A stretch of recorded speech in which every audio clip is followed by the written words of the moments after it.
Hello friends, superstar Rajinikanth, Nagarjuna, Lokesh Kanagaraj డైరెక్షన్లో వచ్చిన కూలీ మూవీ ఎలా ఉందనేది మన రివ్యూలో మాట్లాడతాం.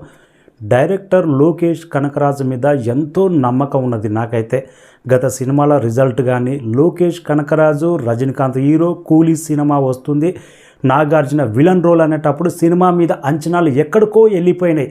గత సినిమాల result, Lokesh Kanagaraj direction power ఉంటుంది, స్క్రిప్ట్లో మ్యాజిక్ ఉంటుంది, స్క్రీన్ ప్లేలో కొత్తదనం ఉంటుంది, ఏదో తెలియని స్టోరీలో ఇన్వాల్వ్ అయిపోతాం. ఆ రేంజ్ డైరెక్టర్ అనే పేరుంది తనకు. కానీ ఈ సినిమా చూసిన తర్వాత లోకేష్ కనకరాజు అయినా ఈ సినిమా డైరెక్షన్ చేసింది, మన అంచనాలు ఏంటి, లాస్ట్లో వచ్చిన మోనికా సాంగ్ ఎంత ఊపు తీసుకొచ్చింది, హైప్ కూలీ, రజనీకాంత్, లోకేష్ కనకరాజు ఎంత హైప్ ఉన్నది. సినిమా చూస్తుంటే ఫస్ట్ హాఫ్ చూస్తుంటే అసలు లోకేష్ కనకరాజు అయినా ఈ సినిమా చూసింది ఏదో సీరియల్ డ్రామా లాగా అనిపించింది. నెంబర్ ఆఫ్ క్యారెక్టర్ ఇంట్రడక్షన్ తప్ప ఏమీ లేదు.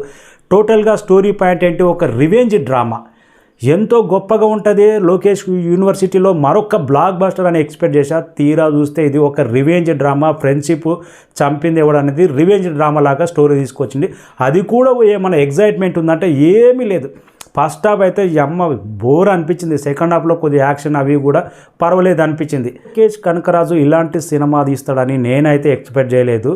ఇంకా స్టోరీ పాయింట్కి వస్తే, దేవా క్యారెక్టర్, తనకు ఒక ఫ్రెండ్ ఉంటాడు రాజశేఖర్, సత్యరాజ్ క్యారెక్టర్, తను చనిపోతాడు, ఎవడు చంపిండు అనేది కూలీ క్యారెక్టర్గా నాగార్జున దగ్గరకు వచ్చి చేరి రివెంజ్ డ్రామాగా స్టోరీ పాయింట్. ఇంకా నాగార్జున క్యారెక్టర్ వైజాగ్లో కింగ్ ఫిర్ లాజిస్ట్లో 99 సంవత్సరాలకు లీజ్ తీసుకొని అక్కడ ఖరీదైన వాచ్లు కానీ, స్మగ్లింగ్ కానీ రకరకాల దందా చేస్తుంటాడు. సైమన్ క్యారెక్టర్గా నాగార్జున, చాలా పవర్ఫుల్ క్యారెక్టరే ఉంటుంది నాగార్జునది. అయితే పర్వాలేదు, తన క్యారెక్టర్ వరకు బిగినింగ్లో కొద్ది అయిపించారు, బాగానే ఉంది. తన దగ్గర పనిచేసే ఇంకో క్యారెక్టర్ మోనికా సాంగ్లో మలయాళ నటుడు దుమ్ము లేపింది కదా, ఇంకా దయాల్ క్యారెక్టర్గా దుమ్ము లేపాడు. తనకు ఒక లవ్ స్టోరీ, సినిమాలో మెయిన్ హీరో అంటే తనే అనుకోవచ్చు. నిజంగా మలయాళ నటుడు దుమ్ము లేపాడు అబ్బా. సోటిన్ షైర్ తన పేరు అనుకుంటా. ఏమన్నా పర్ఫార్మెన్సా, దయాల్ క్యారెక్టర్లో దయ లేకుండా తన పర్ఫార్మెన్స్ చూపెట్టాడు. తన మెయిన్ హీరో అనుకోవచ్చు సినిమాలో, ఆ రేంజ్ చూపెట్టాడు. తన టాప్ ఈ సినిమాలో క్యారెక్టర్ పరంగా చూసుకుంటే అమెరికాన్ క్యారెక్టర్ లాస్ట్లో ఎంత పవర్ఫుల్గా వచ్చిందో అంత కామెడీ అయిపోయింది. ఆ క్యారెక్టర్ కూడా దహా, ఏం పేర్లు పెట్టారో నాయన, దహా క్యారెక్టర్ అమెరికాన్ది కూడా. ఉపేంద్ర క్యారెక్టర్ కూడా కొంతవరకు జస్ట్ మెరిచిపోతుంది, అంతవరకే ఉంది. ఇంకా స్టోరీలో దమ్ ఎక్కడ ఉంది, స్టోరీ లేదు, ఏంటి లేదు. సత్యరాజు దేవా క్యారెక్టర్ ఒకప్పుడు ఫ్రెండ్ ఉంటాడు, విడిపోతారు. ఇక్కడ నాగార్జున దగ్గరికి వచ్చి మర్డర్ అయిపోతాడు, ఎవరు చంపినరు ఏం కథ అనేది రివెంజ్ తీసుకొనికే నాగార్జున దగ్గరికి వచ్చి ఒక కూలీ క్యారెక్టర్ లాగా దేవా క్యారెక్టర్ ఉంటారు. దానికి ఒక ఫ్లాష్ బ్యాక్ వాళ్ళది, దేవా ఎంత పవర్ఫుల్ అనేది. నాగార్జునను ఇంత పవర్ఫుల్గా చూపెట్టినప్పుడు లాస్ట్లో జస్ట్ తుపాక్ కాంటే వెళ్ళిపోతుంది. అంత సిల్లీగా నాగార్జున క్యారెక్టర్ కూడా లాస్ట్లో డిజైన్ చేశాడు.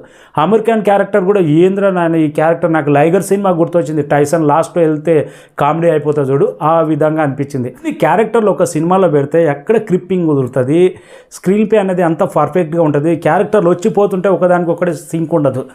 ఇక సూపర్ స్టార్ రజనీకాంత్, లోకేష్ కనకరాజు కూలీ cinema title, powerful mass title అన్నప్పుడు ఏ రేంజ్ ఎక్స్పెక్ట్ చేశాము, అడ్వాన్స్ బుకింగ్ ఏ రేంజ్లో జరిగింది, సినిమా మీద హైప్ ఏ రేంజ్లో ఉంది.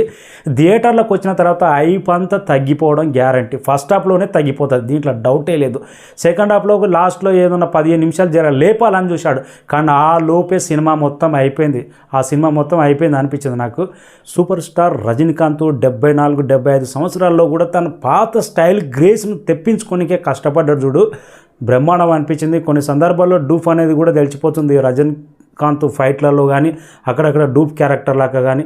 సత్యరాజ్ క్యారెక్టర్ జస్ట్ 5 మినిట్సే ఉంటుంది, ఫ్రెండ్ లాగా. ఫ్లాష్ బ్యాక్లో ఎవరు చంపినది ఆ క్యారెక్టర్ ఉంటుంది. అన్ని క్యారెక్టర్ల సినిమాలో దమ్ము లేదు. నాగార్జున క్యారెక్టర్లో కూడా పెద్ద ఏదో, నాకు దీనికన్నా కుబేర సినిమాలో నాగార్జున క్యారెక్టర్ బెస్ట్ అనిపించింది. దాంట్లో క్రిప్పింగ్ స్టోరీ ఉంది, ఒక లాజిక్ ఉంది. నాగార్జున క్యారెక్టర్ బిగినింగ్లో విలన్గా ఉన్న లాస్ట్లో ఎందుకు మారింది అనేది. ఇక్కడ నాగార్జున ఏదో పవర్ఫుల్, ఏదో ఎలివేషన్స్, ఏదో నెంబర్ ఆఫ్ కెమెరాలు పెట్టి ఏదో రకరకాల షూట్ చేసినట్టు అనిపించింది. నాగార్జున స్టైలిష్ విలన్ లాగా, ఏదో మాఫియా డాన్ లాగా. కానీ వైజాగ్ మాఫియా డానే, కానీ అంత పర్ఫెక్ట్గా కూడా నాకు ఏం అనిపించలేదు. లోకేష్ కనకరాజు హైప్ పెట్టుకొని చూస్తే సినిమా టోటలీ డిసప్పాయింట్. రజనీకాంత్ 75 సంవత్సరాల రజనీకాంత్ పర్వాలేదు, రజనీకాంత్ కోసం చూడొచ్చు అనుకుంటే చూడొచ్చు. స్టోరీలో దమ్ము లేనప్పుడు జస్ట్ చూసుకొని రావాలి. ఇంకా మోనికా సాంగ్ మాత్రం బ్రహ్మాండంగా అనిపించింది. ఇంకో కూలీ పవర్ సాంగ్ కూడా పర్వాలేదు, బాగానే అనిపించింది. అనిరుద్ధ్ బీజిఎం కొన్ని సందర్భాలేమో విపరీతంగా లేపాడు, ఏం కొట్టాడు రా అనిపించింది. కొన్ని సందర్భాల్లోనేమో పడుకున్నది అనిరుద్ధ్ బీజిఎం కూడా. సాంగ్స్ కూడా 2 సాంగ్స్ తప్ప ఏం లేవు, పెద్దగా ఏం లేవు. సినిమా అయితే అంచనాల మీద ఏ రేంజ్లో ఉన్నావో ఆ రేంజ్ అంచనాలను అయితే 100% అందుకోలేదు. లోకేష్ కనకరాజుకు ఫస్ట్ దెబ్బ పడది, ఫస్ట్ అట్టర్ ఫ్లాప్ సినిమా పడ్డది. ఫస్ట్ సినిమా నాగార్జున ఏరు కోరి లోకేష్ కనకరాజు ఏదో విక్రమ్ సినిమాలో విజయ్ సేతుపతికి వచ్చిన అంత పేరు వస్తుంది, అంత పవర్ఫుల్ విలన్ అని చేస్తే ఆ రేంజ్ కాదు కదా, దరిదాపులో కూడా లేదు. ఈ వైజాగ్ సైమన్ డాన్ క్యారెక్టర్ అయితే నాగార్జునది. ఈ వాచీల స్మగ్లింగు, నేను ఏదో మళ్ళీ లోకేష్ కనకరాజు యూనివర్సిటీలో ఏదో ఒకటి లింక్ ఉంటుంది, మరొక బ్లాక్ బస్టర్ అని ఎక్స్పెక్ట్ చేశా. ఫస్ట్ హాఫ్ చూస్తేనే అసలు కొంచెంసేపు 5 నిమిషాలు పడుకోవాల్సి వచ్చింది, ఆ రేంజ్ ఉంది ఫస్ట్ హాఫ్ అయితే. సెకండ్ హాఫ్ దానికన్నా బెటర్ అనిపించింది. Totally disappoint movie.